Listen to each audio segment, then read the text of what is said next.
never imagined that handing over a set of keys could tilt the balance of my daughter's life. It was supposed to be a clean, proud moment, one of those memories that mothers hold on to forever. The little brick house on Maplewood Lane wasn't grand, but it had a warmth about it that reminded me of possibility.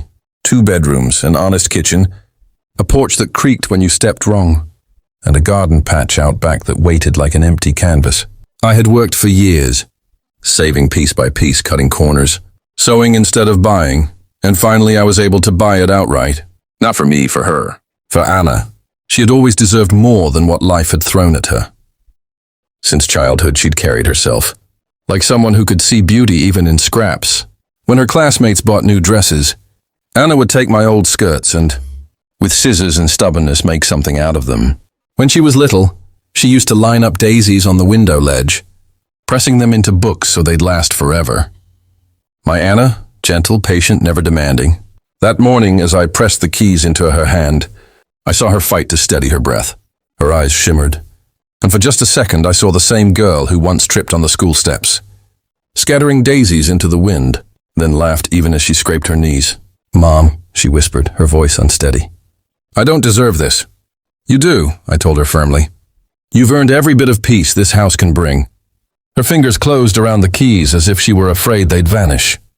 She hugged me so tightly I could feel the sharpness of her ribs through her coat. It was a hug of gratitude, but also of relief, like she was holding on to the possibility of something better. I thought foolishly that it was the beginning of her freedom. By late afternoon, the driveway was a spectacle. I had returned with a few boxes of groceries to stock her pantry, only to find cars packed bumper to bumper like some kind of festival. A silver sedan with the trunk open, a dented minivan spilling over with bags, and even a pickup with a mattress roped down in the back. I paused at the gate, groceries in hand, and frowned. Strangers, no, not strangers. Mark's family. Mark himself strutted about like a landlord, barking instructions to whoever would listen. His mother waddled toward the door with a suitcase the size of a refrigerator. 2 brothers shoved and laughed as they carried in crates. His sister balanced twin toddlers on her hips, while dragging a bag of toys across the lawn, and an uncle, of all people, ambled behind them carrying a birdcage covered by a ragged towel. It was an invasion, and Anna's expression told me she knew it too. She hovered by the doorway, wringing her hands. Caught between welcoming and panicking, I stepped forward, setting the grocery bag on the porch.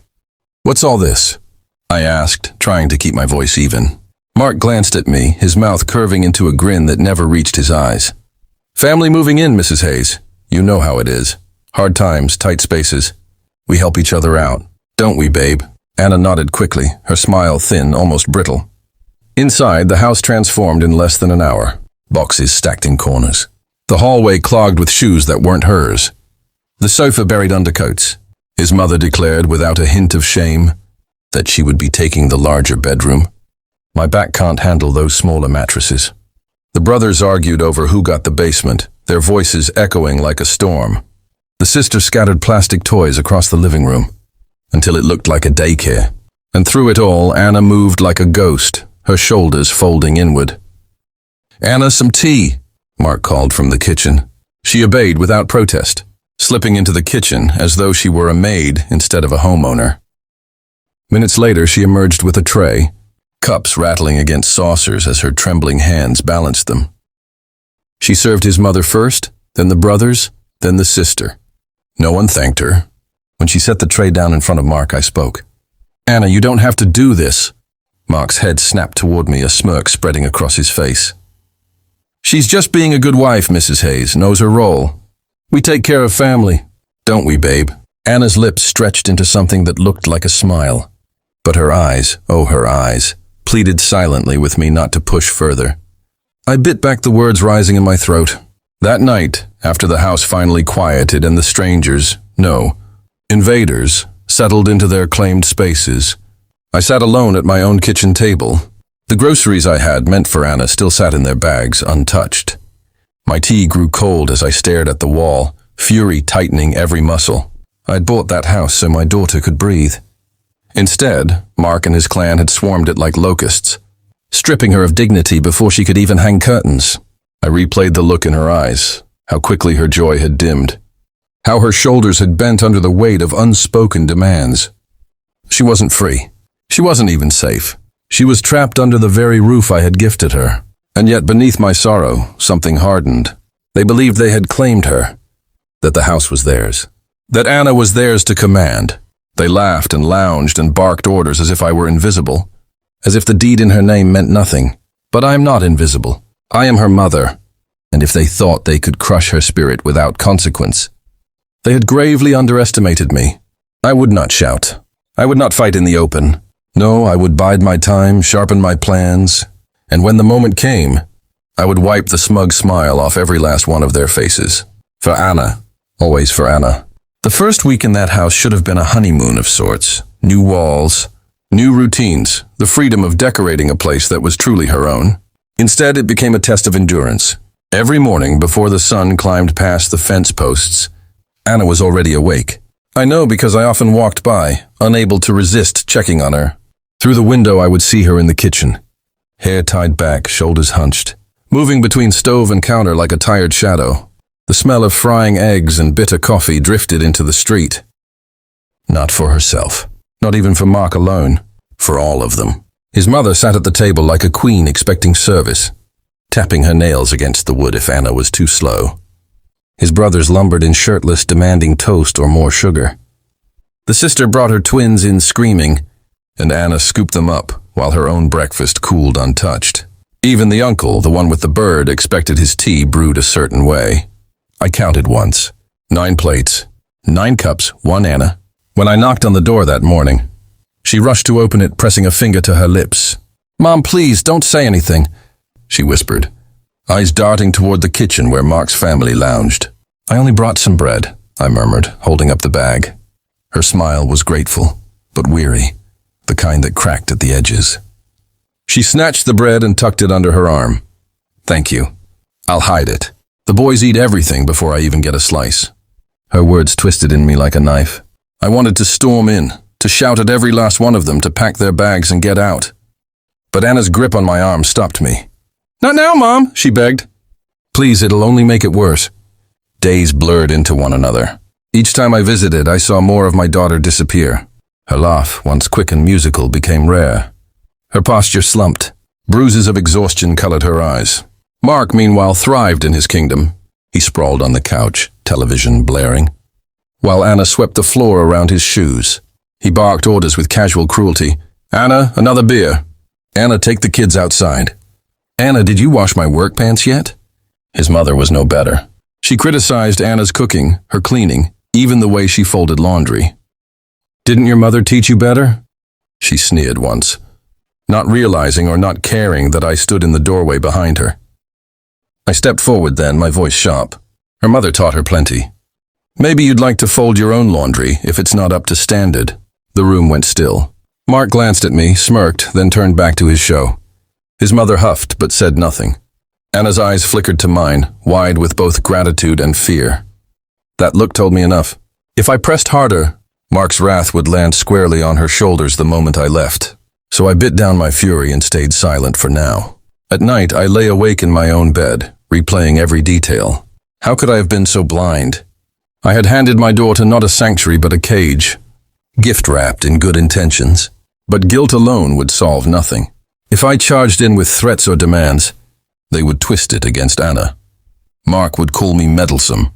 His family would paint themselves as victims. And Anna, sweet, loyal Anna, would bear the punishment.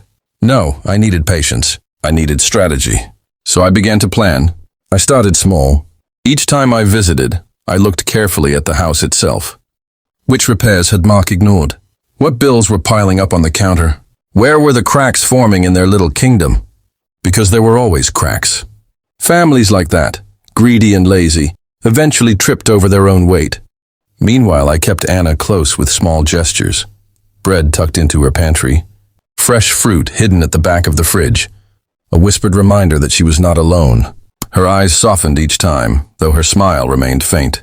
One evening, as I prepared to leave, I found her standing at the sink, her hands submerged in soapy water, tears dripping silently down her cheeks. "Anna," I said gently, "talk to me." She shook her head. "I can't. If Mark hears, I'll keep it between us." Her shoulders trembled, but she finally spoke. They won't leave, Mom. They act like it's their house. I feel like I'm just the help. And Mark, he tells me this is how it's supposed to be. That I should be grateful. Her voice cracked. But it's my house, isn't it? You gave it to me, didn't you? My throat tightened. Yes, Anna, it's yours. Don't you ever forget that? She looked at me then, a spark of defiance flickering through the tears. But just as quickly it faded, drowned by weariness. She turned back to the dishes. I left with my fists clenched so tightly my nails carved crescents into my palms. The weight of those guests was crushing her. But what they didn't know, what they couldn't even imagine, was that I was already setting the wheels in motion. They thought they had taken root. They thought they had made her their servant, but they were building their castle on sand. And I was the tide, waiting. The house on Maplewood Lane had been mine in spirit, even if the deed bore Anna's name. I had chosen it, paid for it, walked its empty rooms before the furniture came in. I had tapped the walls with my knuckles, checked the pipes, even stood in the backyard listening to the way the breeze cut through the trees. I knew that house, which is why I noticed when it began to change. The walls themselves seemed to sag under the weight of Mark's family. Boxes still cluttered the hallway weeks later. The porch sagged with muddy boots. Curtains stayed closed, shutting out the sun, as if secrecy were their priority. When I came to visit, the smell was always wrong. Fried grease, damp laundry, diapers left too long. My Anna had once filled a place with lemon soap and fresh bread, but her scent had been buried beneath theirs. And so had she. It began with small things I noticed about her. The calluses on her hands thickened, the skin cracking from constant scrubbing. Her cheeks hollowed, as though she never ate a full meal. Her voice grew softer, each word checked before it left her mouth. Mark, of course, had an explanation for everything. She likes cooking, he told me once. His arm draped around the chair while Anna fetched him another plate. She's family-oriented, he said another time, when I caught her folding 3 mountains of laundry alone. She's happy this way, he insisted, his eyes daring me to disagree. But when she looked at me, even from across a crowded room, I saw the truth. She was not happy. She was surviving. The family grew bolder with their entitlement. Mark's sister began treating Anna as her nanny, leaving the twins behind while she disappeared for hours.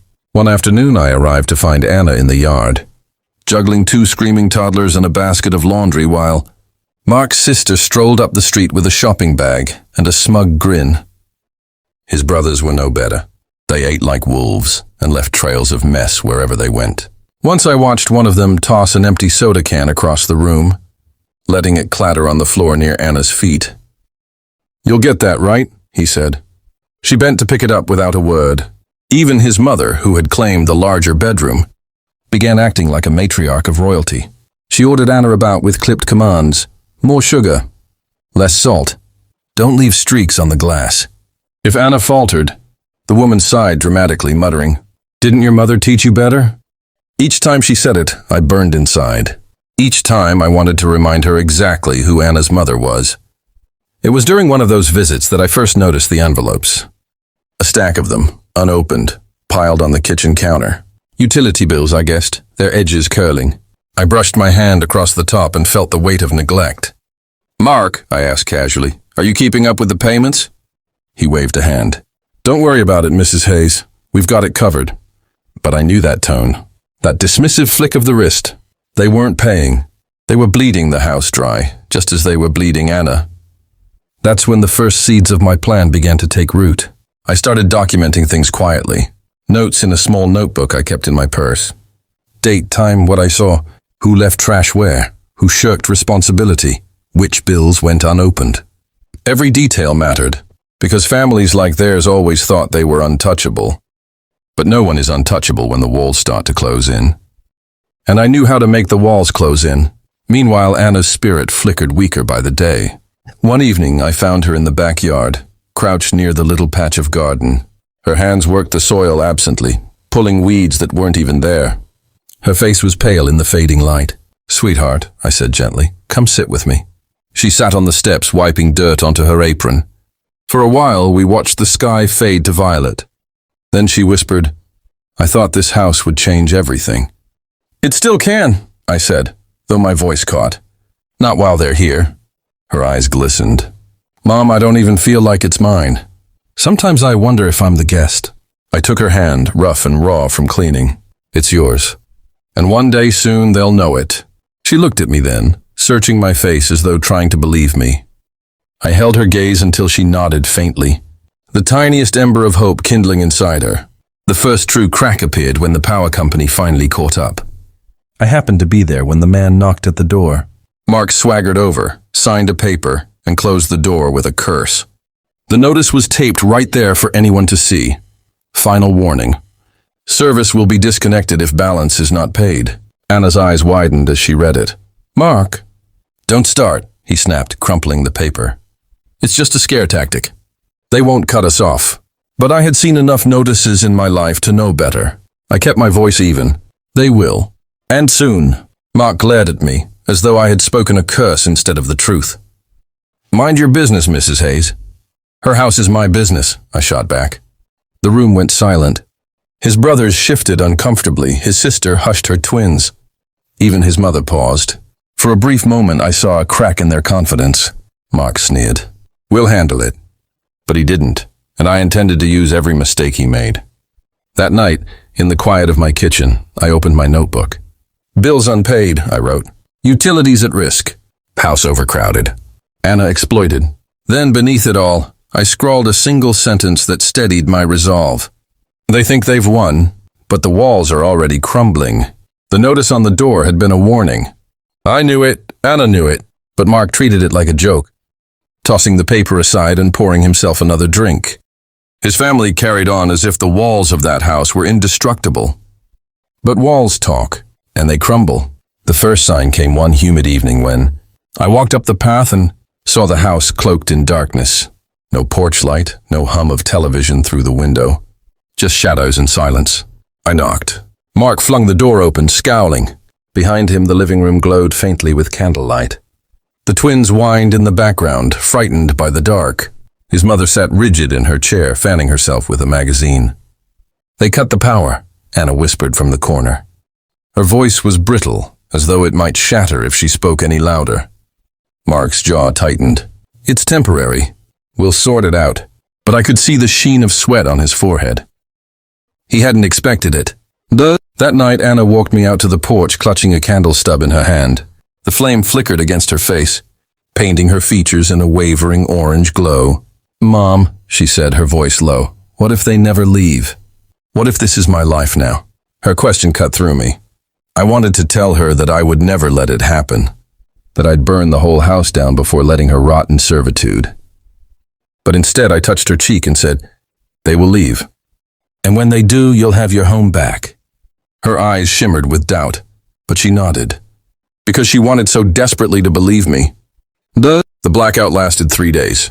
3 long, sweaty, chaotic days. I watched from a distance, careful not to intervene too quickly. Without power, their comfort unraveled. The brothers grumbled endlessly, demanding hot meals Anna couldn't cook without a stove. The sister cursed as the twins wailed through hot nights without fans. Even the uncle complained that his bird was unsettled without steady light. Mark tried to keep control, but the cracks showed. His voice grew sharper, his excuses thinner. His mother muttered under her breath about incompetence. And Anna, she bore the brunt of it all. She lit candles, fanned the children, fetched cold water from the tap. She moved ceaselessly, her own needs forgotten, until I feared she might collapse. That was when I knew patience alone wouldn't save her. The cracks were forming, yes, but I would need to wedge them open. On the 4th day, I paid the bill myself, quietly, anonymously. I didn't do it for them. I did it for Anna. Because she needed light, she needed air, she needed the smallest sliver of relief. When the lights flickered back on, I was there to see it. Anna gasped, her hand flying to her mouth. The twins cheered. Even Mark muttered, "Told you I'd handle it," puffing his chest as if he had lifted the wires himself. Anna caught my eye across the room. She knew, she always knew, and the faintest smile touched her lips, the first I had seen in weeks. That was enough, but the power wasn't the only problem. The bills kept coming, water, gas, trash collection. They piled higher on the counter, unopened. One afternoon when no one was looking, I slipped one into my purse. At home, I opened it carefully. The numbers screamed neglect, months overdue, Penalties stacking. I circled the balance in red pen and stared at it for a long time. This was more than a household failing. It was leverage, proof. And I would keep collecting it.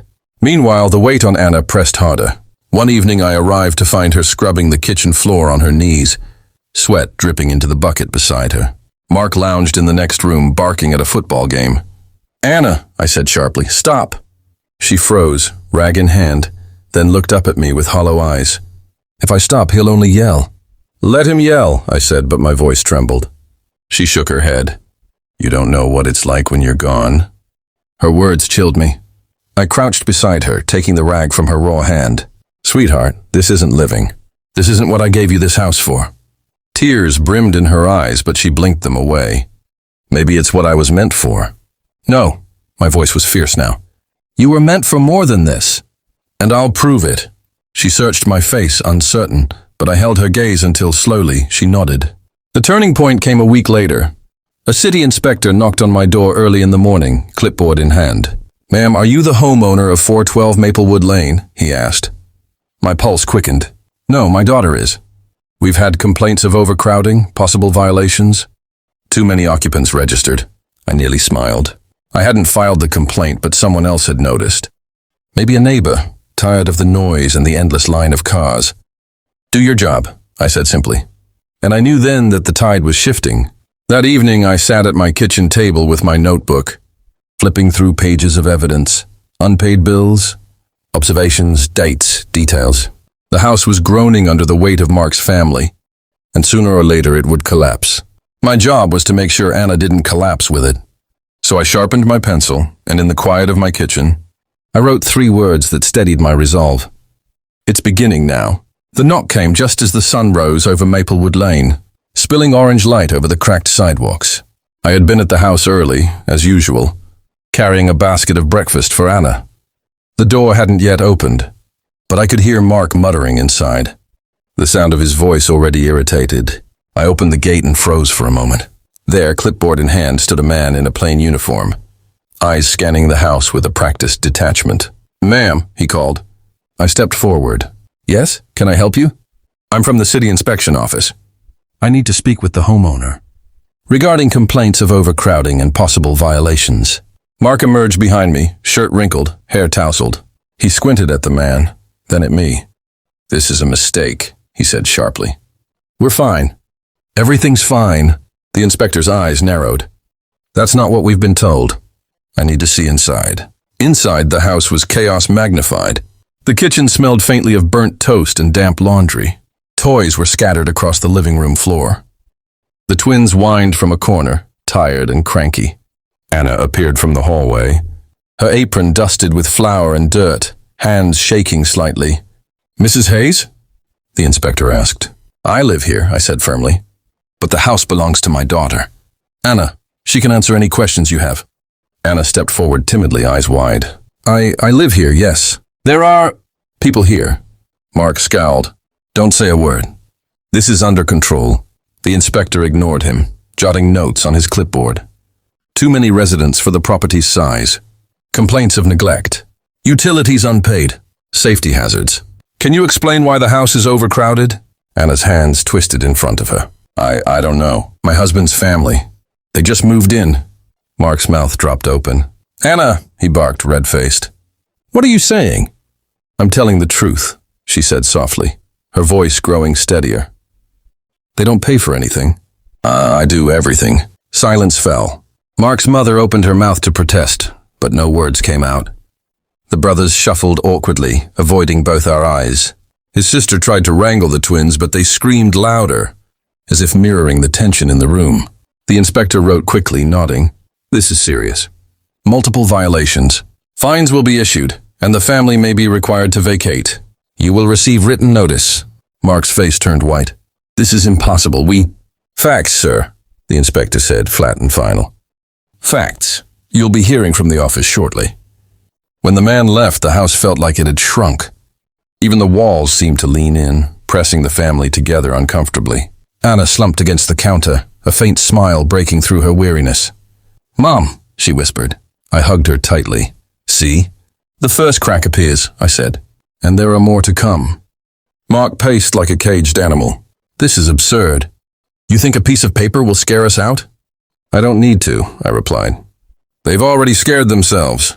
You just don't know it yet. Over the next few days, tension rippled through the house. The family tiptoed, voices lowered, meals smaller.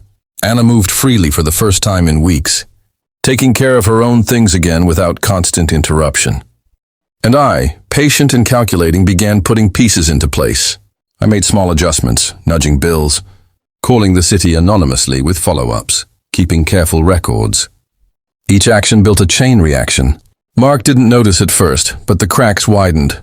Arguments erupted over minor chores, tempers flared, and the siblings began turning on each other. Even his mother grew tense, snapping at the smallest mistakes. I watched, silently pleased. The walls of their confidence were falling piece by piece. Anna, finally able to breathe, spent evenings in the garden, her hands in the soil. I joined her once, handing her a watering can. You see them? I asked. She shook her head. Who? The cracks, I said, smiling faintly. The way they've begun to crumble under their own weight. You don't have to lift all of it anymore. The house remembers who it belongs to, and so do I. Tears pricked her eyes. Mom, thank you. I don't know what I'd do without you. You'll never have to find out, I whispered, my voice steady. Not while I'm here. The first real victory had been won, but I knew better than to celebrate too soon. Mark's family would regroup. They would try to reassert control, to push Anna back into her corner. And I would be ready. Every misstep, every weakness, every violation, they'd feel it one by one. This house was no longer just a gift. It was a battlefield, and I had already chosen my strategy. Anna's smile, tentative though it was, told me everything I needed to know. She could survive and she could thrive. Once the weight of Mark and his family was lifted, and I would make sure it was lifted. The days after the inspection were quiet, deceptively so. Mark's family moved through the house like wary animals, tiptoeing around unseen rules. The tension was thick enough to taste. Even their laughter came in short bursts, nervous and forced. But quiet didn't mean peace. I knew the storm was coming. It started with subtle defiance. Mark's brothers began ignoring small chores, leaving dishes in the sink and laundry in heaps. His sister, irritated by the limits imposed after the inspection, sneaked the twins out for long walks and returned late, muddy and screaming. His mother muttered complaints constantly, testing the boundaries of Anna's patience. Anna, bless her, still tried. She cooked, cleaned, and cared for the children. But there were cracks in her own endurance now. I could see them when I visited. The slumping shoulders, the slow movements, the occasional distracted stare out the window. And I knew I had to step in before she broke entirely. I began implementing small, deliberate changes. First, I focused on the bills. I called some of the utility companies, pretending to be another family member, confirming payments and ensuring that any missed notices went directly to me. The goal wasn't to punish Mark's family yet, but to prevent them from claiming ignorance if the situation escalated. Next, I started observing. I wrote everything down in my notebook. Arguments, missed chores, small acts of arrogance. Each detail was a thread I could later pull to unravel the carefully constructed web of control they had built over Anna. And then, quietly, I began planting seeds of doubt among them. It was subtle at first. I would mention minor rules. Did you know that overcrowding can lead to fines? Or I hear the neighbors have called the city office again. Nothing overt, nothing that could be pinned on me, just enough to make them question themselves, to see the cracks widen in their own confidence. The results were immediate. Mark's sister stopped leaving the twins unattended. His brothers argued more openly. Frustrated by chores they now realized were being watched. His mother snapped at minor mistakes, her tone brittle as if her authority was slipping. Anna, for the first time in weeks, could breathe. She moved freely in the house, even taking breaks to sit with me in the garden or porch. Her smile, cautious but real, began to return. But Mark didn't stay idle. He began a campaign of intimidation. One morning I arrived to find him glaring at Anna across the kitchen table. "You've been sneaking around, haven't you?" he demanded. "Talking to her again?" His glare landed on me as I stepped inside. Anna flinched, her hands clasped tightly. I didn't... "Don't lie to me," he snapped. "I see everything." I raised a hand calmly. "And I see what's right," I said. "This is your wife's home, Mark. You've overstayed your welcome." His face twisted and he laughed, bitter and mocking. You think you can scare me? You think a mother can control her daughter's husband? I leaned closer, voice quiet but sharp. I don't need to scare you. The law, the neighbors, the evidence, all of it will do that. And if you push Anna, you'll find the world is far less forgiving than I am. He glared, sputtering, but said nothing. The twins squealed in the background, oblivious to the tension, and Anna's eyes shone with gratitude and relief. That evening I sat down with Anna in the garden, the scent of jasmine heavy in the air. They're testing you, I said softly. Every day, every hour, they'll try to push you back into that corner. But we're not letting them. You understand? She nodded slowly, her fingers gripping the railing. I don't want to fight them, Mom. I just want peace. Peace comes after control, I said gently. Right now we are reclaiming it. Piece by piece, step by step. You'll see, Anna. The house belongs to you, and it will stay that way. Her eyes sparkled faintly in the twilight. I want to believe you, she whispered. You will, I said firmly. Sooner than they expect. Over the next week, the tension within the house became a powder keg. Arguments erupted over trivial matters. Who used the living room first? How the twins were fed? Which chores were incomplete? Every small act of laziness or arrogance on their part was met with a subtle, quiet correction from me, or from Anna, emboldened by my guidance. By the end of the week, Mark's confidence had begun to crack. His laughter, once booming, now carried a nervous edge.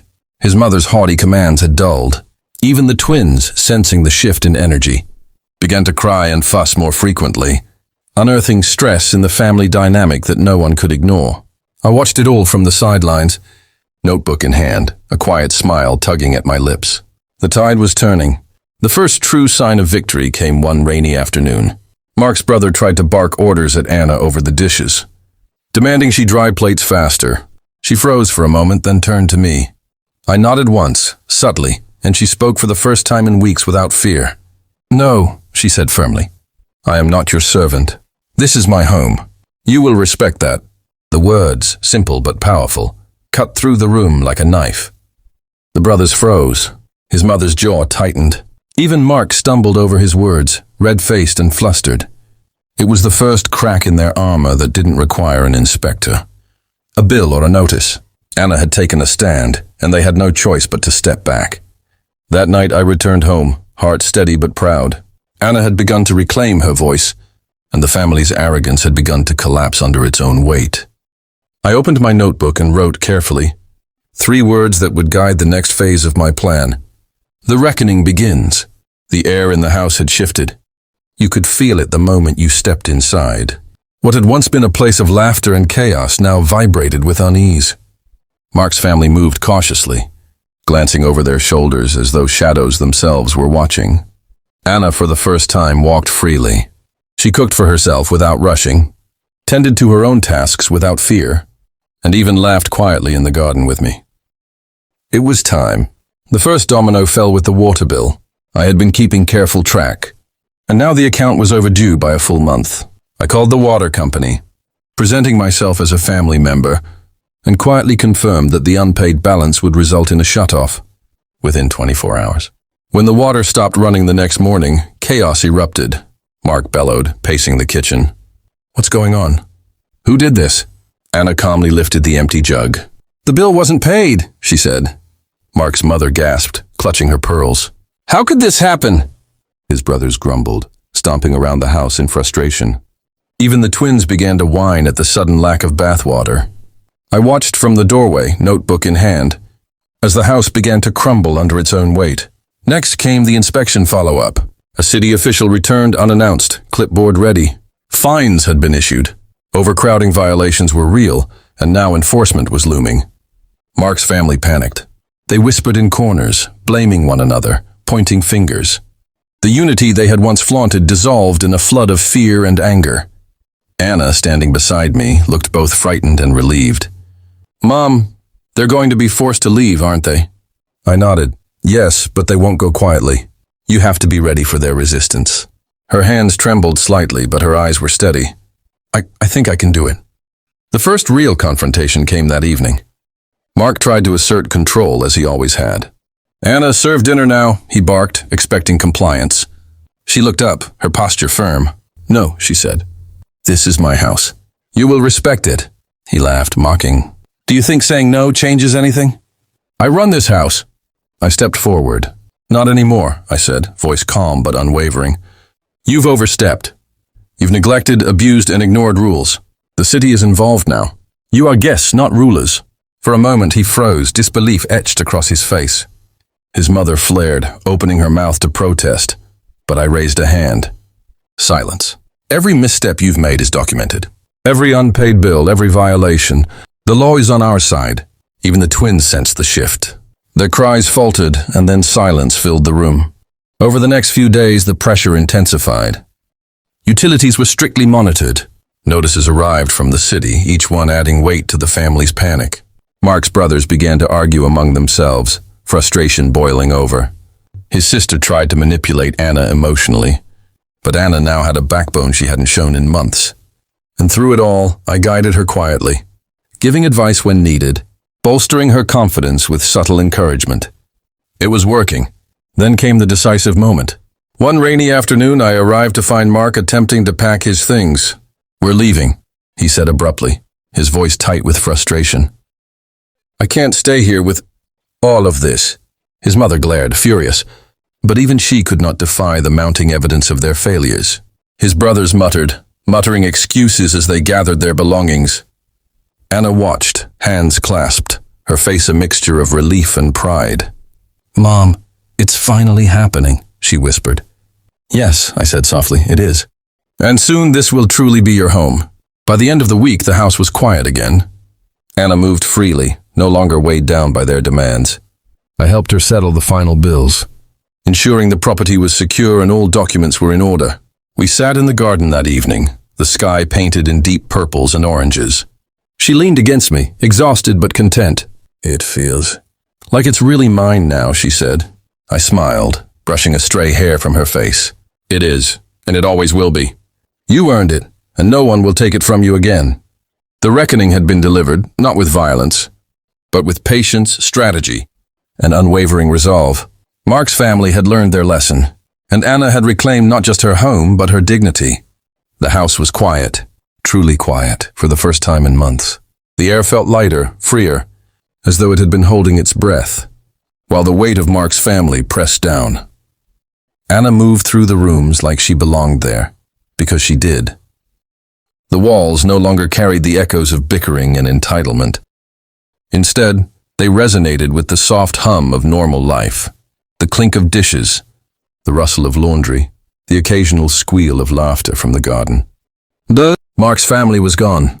Every last one of them had left, beaten not by force but by the unstoppable pressure of consequences. Unpaid bills, city inspections, and the relentless assertion of Anna's rights had cornered them, forcing their retreat. I arrived that morning to find her opening the front door, sun streaming over her shoulders, a small smile on her face. They're gone, she said simply. I nodded. Yes, and this time they won't return. Her eyes sparkled, a mixture of relief and disbelief. It feels like I can breathe again. You can, I said. And more than that, you can live your life on your own terms. The first day of peace was spent tending to the little repairs that had been ignored. Anna swept, dusted, and organized, her hands steady and confident. I watched from the porch, noting the way she moved. No hesitation, no fear, just ownership. Even the garden, which had been trampled by chaos, began to flourish under her care. She planted flowers along the fence, watered each sapling, and laughed as the twins, now visiting for brief, supervised ours, chased each other in the sunlight. That evening we sat together on the porch. A gentle breeze carried the scent of jasmine and fresh earth. Anna leaned back against me, exhausted but content. Mom, she said softly, I can't believe how much has changed. It's really mine now. Everything feels right. I smiled, brushing a strand of hair from her face. You've earned it. Every moment you stood firm, every act of patience, every small step you took, it all brought you here. Her eyes filled with tears, but this time they were not of sadness. They were relief, pride, and a sense of victory. Over the next week, Anna settled fully into her home. She made decisions for herself, managed the household with confidence, and began to invite friends and neighbors over. People who appreciated her and respected her space. The house, once heavy with tension, now felt like a sanctuary.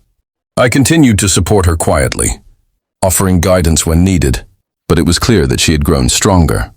The house belonged to her, body and soul.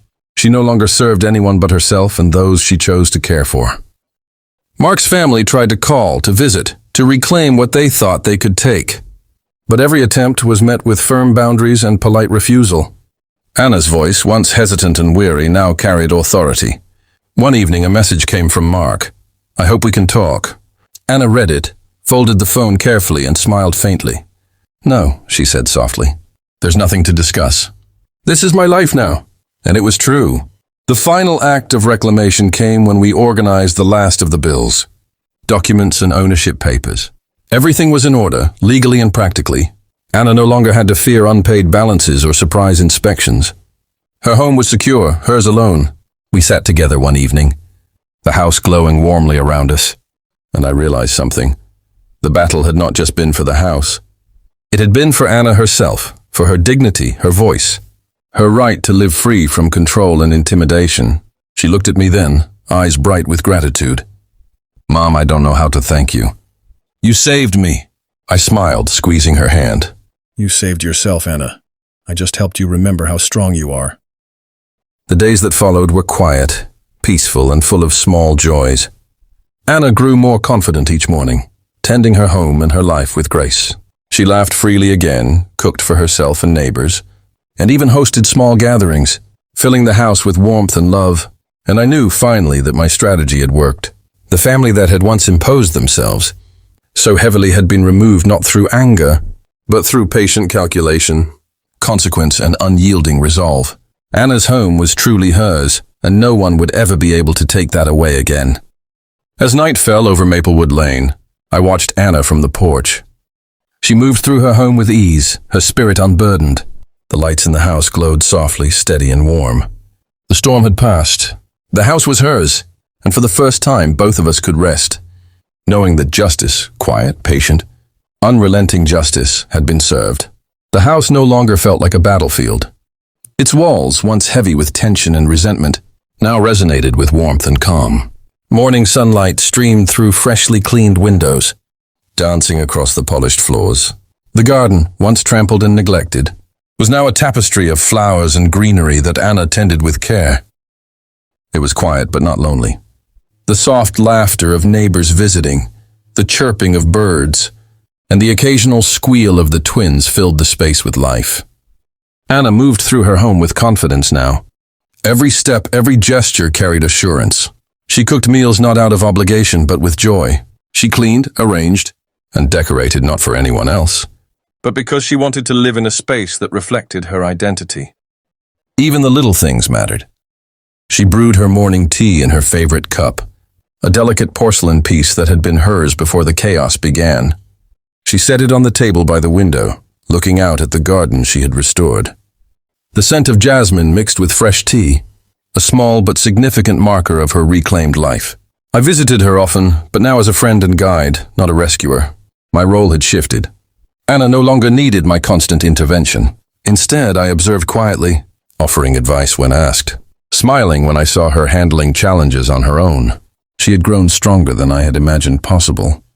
The once timid, exhausted young woman who had cowered under her husband's family now stood tall, radiating quiet authority. One afternoon, as we sat together in the garden, Anna turned to me, her hands resting on her knees. "Mom," she said, "I feel different, stronger. I never thought I could feel this free." I nodded, understanding perfectly. "You've earned it, Anna. Every challenge, every struggle. You faced it and came through. That strength was always inside you. You just needed the chance to see it." She smiled, a full, unburdened smile. "And now I can live my life the way I want. No one can take this from me again." The first step toward reclaiming her life fully was reconnecting with the world outside her home. She began visiting neighbors, accepting invitations for tea, and even attending a few community events. Each interaction reinforced her confidence. People were drawn to her warmth and determination. Slowly, her social circle grew. She made friends who respected her space, her opinions, and her autonomy. Her laughter became more frequent, her steps lighter. Even the twins, who had once been pawns in her husband's family's chaos, responded to her calm authority. following her lead with ease and affection. At home, Anna also took care of herself in ways she had forgotten during the months of servitude. She spent time reading, painting, and organizing her thoughts. Her room, once cluttered and chaotic, now reflected her personality, neat, serene, and inviting. I watched her one evening, arranging books on her shelf, a soft smile on her face as she hummed a tune. The house had become a sanctuary, a reflection of her spirit, rather than a prison of other people's demands. The past was never far from her mind, but she no longer felt its weight. She remembered the long days of scrubbing floors, the sleepless nights, the constant fear and exhaustion. But those memories were now markers of her resilience, not chains of oppression. She had learned to assert herself, to speak firmly, and to protect her own boundaries. And in doing so, she had not only reclaimed her home, but also her self-worth. One evening, as the sun set behind the maple trees lining the street, Anna invited me to sit with her on the porch. The sky was a blaze of orange and purple, the soft chirping of crickets filling the air. "I can't believe how far I've come," she said quietly. "Sometimes it still feels surreal." I smiled, squeezing her hand. "You're standing on solid ground now. Anna, you've built this every step of the way, and it will continue to grow just like your garden." She nodded, taking a deep breath. "I want to keep growing. Not just here, but in everything I do. No more fear. No more holding back." "You will," I said, pride swelling in my chest. "You have everything you need. Courage, strength, and the wisdom to protect yourself." In the weeks that followed, Anna took small but meaningful steps toward independence. She began handling finances herself, paying bills on time and keeping careful records. She started exploring career opportunities, considering a small business she had dreamed of for years. Each success, no matter how small, reinforced her confidence and autonomy. Mark's family tried occasionally to intrude, sending messages or attempting visits. But Anna, firm and unflinching, maintained her boundaries. Every refusal reinforced her sense of control, and the family slowly faded from her life entirely. At home, the house flourished under her care. Flowers bloomed brightly in the garden. Sunlight poured into the rooms, and a sense of peace permeated every corner. The walls, once heavy with tension, now carried warmth and comfort. Anna often paused to reflect, appreciating the transformation.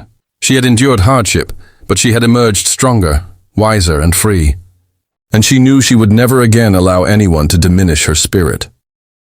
One evening, as we sat together sipping tea in the quiet of the garden, Anna looked at me with gratitude shining in her eyes. "Mom," she said softly, "thank you. For everything. You didn't just save my home, you saved me." I smiled, taking her hand in mine. "You saved yourself, Anna. I only helped you remember your strength." She laughed, a clear, joyous sound that filled the air. The house seemed to echo her happiness, the walls alive with life, light, and freedom. And for the first time, Anna knew she was truly, irrevocably, in control of her own life. The house on Maplewood Lane had never felt more alive. The walls, once witnesses to chaos and conflict, now breathed with calm and warmth. Morning sunlight poured through wide-open windows, illuminating polished floors and neatly arranged furniture. Outside, the garden glowed with vibrant colors, each flower and shrub a testament to care, attention, and resilience. Anna moved through her home with a confidence that radiated from her every gesture. No longer timid, no longer weary, she carried herself with grace and assurance. The home was hers, fully, unequivocally, and permanently. It had been months since Mark's family had finally retreated. Their attempts to return, messages, calls, subtle intrusions had all been met with firm refusal. Anna had mastered the art of boundaries, her voice strong and unwavering. She no longer feared confrontation because she understood her rights, her strength, and her worth. And the house had flourished along with her. Each corner reflected her identity, the living room organized and welcoming, the kitchen sparkling with care, and her bedroom serene and comforting. Every space bore the mark of someone in control of her life. The first step in her full reclamation was personal growth. Anna had taken time to nurture her mind and body, exploring hobbies and interests she had neglected during months of servitude. She read books she had longed to read, painted canvases full of color and emotion, and tended the garden with a steady, patient hand. Each act reinforced her independence. Each success reminded her that she was capable. She had also begun reconnecting with the community. Neighbors, once distant, now visited freely, Friends were invited over for tea, laughter, and conversation. The house, once a place of silent tension, now pulsed with life, joy, and connection. Finances, once a source of anxiety and conflict, were now meticulously managed. Anna handled bills, payments, and household accounts with ease, ensuring everything was in order. The fear of unpaid utilities, surprise inspections, or fines was gone. She had claimed not just the physical home, but the control over its systems and responsibilities. One evening, as the sun set in a blaze of gold and purple, I sat with her in the garden. The twins played nearby, their laughter ringing through the air like music. The scent of jasmine mingled with the fresh earth, and the gentle breeze carried a sense of peace that had been absent for far too long. Anna sipped her tea, her eyes reflecting gratitude and pride. "Mom," she said softly, "I can't believe this is real. All of it. It's really mine." I reached out, taking her hand in mine. "It is, Anna. You fought for it, stood firm, and reclaimed it. The house, your life, your spirit, they all belong to you now." Her smile was radiant. "I feel alive again. I feel free." "You are," I said, "and nothing can take that from you." In the weeks that followed, Anna continued to flourish. She explored career opportunities she had long dreamed of, considering a small business that reflected her talents and passions. Every decision she made reinforced her independence, her self-worth, and her confidence. The house, in turn, continued to bloom. Flowers in the garden thrived, sunlight streamed through the windows, and each corner of the home reflected care, love, and attention. It was a sanctuary, a safe haven, and a testament to perseverance and resilience. Even the memories of hardship no longer carried pain. Anna remembered the long nights of cleaning, the exhaustion, and the constant demands. But now, those memories were markers of her strength, proof of her ability to overcome.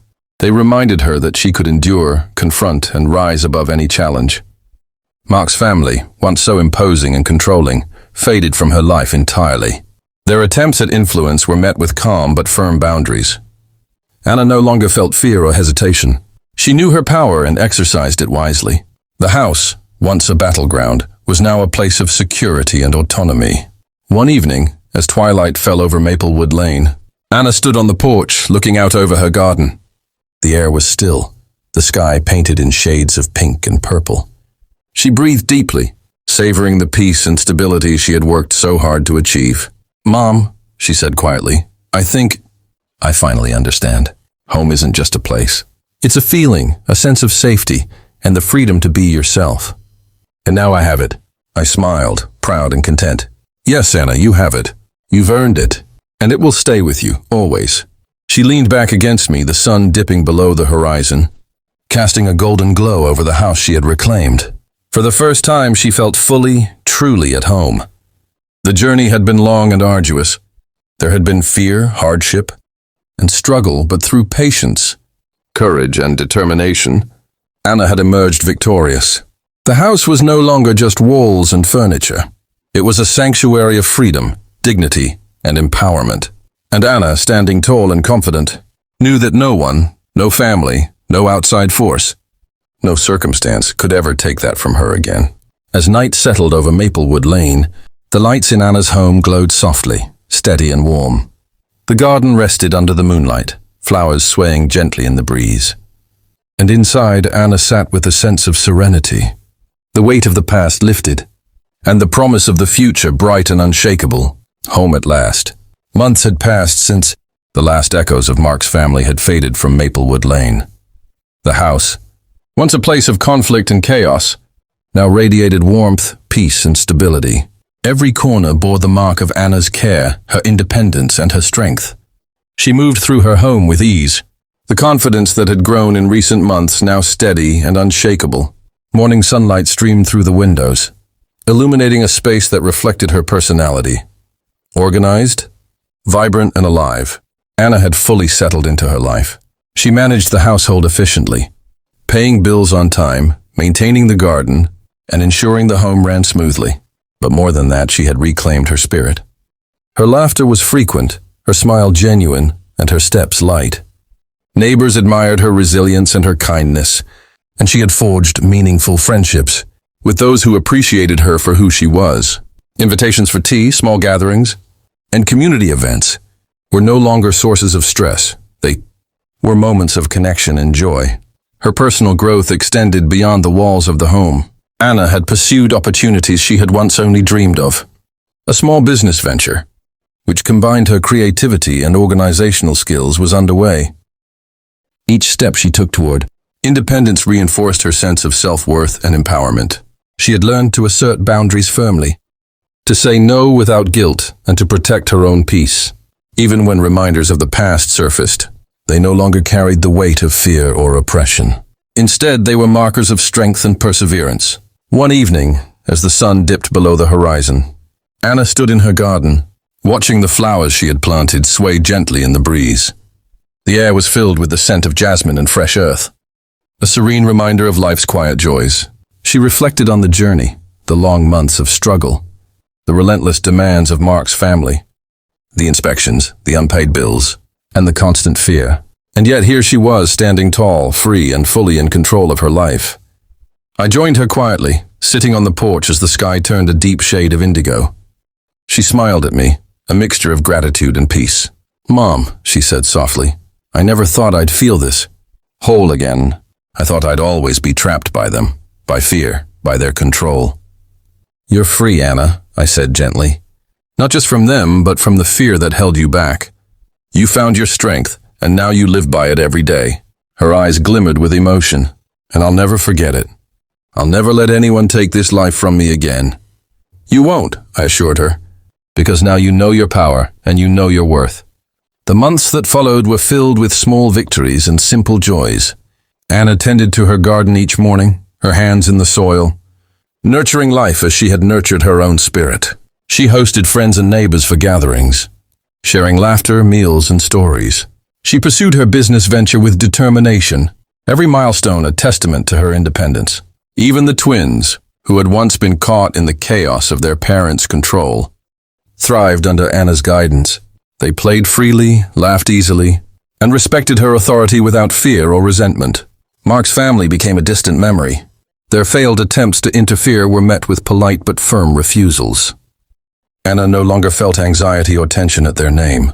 The past had been transformed into lessons, and the present was filled with stability and security.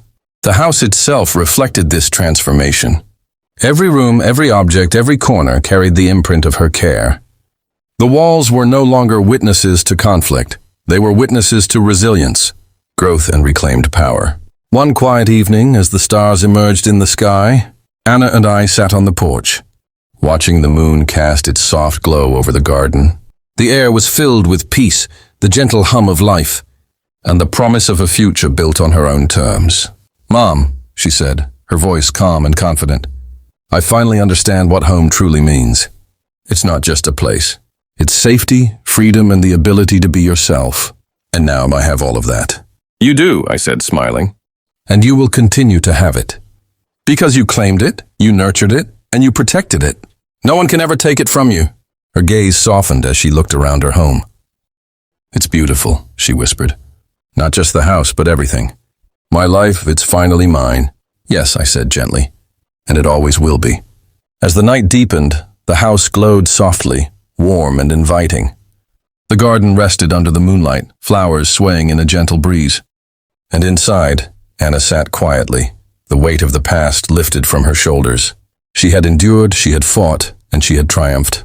She was home, not just in the walls she had reclaimed, but in herself.